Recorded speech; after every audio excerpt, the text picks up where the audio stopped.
ছিঁড়ে ফেলবো যার হাতে 500 টাকা দেখবো আজকে সেটাই আমি ছিঁড়ে ফেলবো। আরে ফালাও, টাকা ছিঁড়া লোক চলে আসছে, তাড়াতাড়ি এদিকে চলে আসো। আরে কে এই লোক? ভাই ওই দেখ 500 টাকা ফেড়ে ফেলবে এখন আমার সামনে টাকা গনাগনি। আরে আমার টাকা।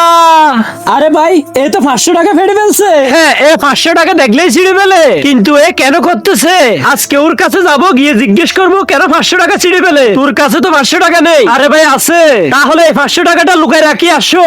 এই তো এখানে রাখি, আর চলো। টাকা ছিঁড়ালো, তুমি মানুষের হাতে 500 টাকা দেখলেই ছিঁড়ে ফেলো, কিন্তু কেন?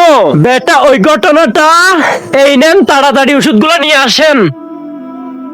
বেটা তাড়াতাড়ি এই ওষুধগুলো দাও। চাচা 50 টাকা না 500 টাকা লাগবে। 500 টাকা লাগবে? আমার কাছে তো আর টাকা নেই, দেখি কোথাও পাই কিনা।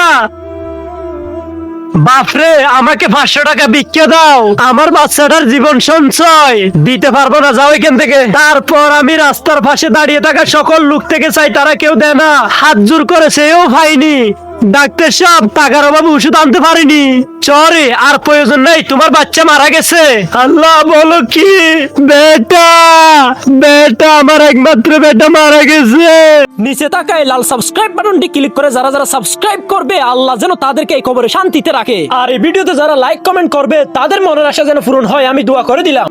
বেটা, তখন থেকে কারো হাতে 500 টাকা দেখলে আমার মন ঠিক থাকে না, আমি অনেক কষ্ট পাই। টাকার অভাবে আমার ছেলে আজকে শেষ।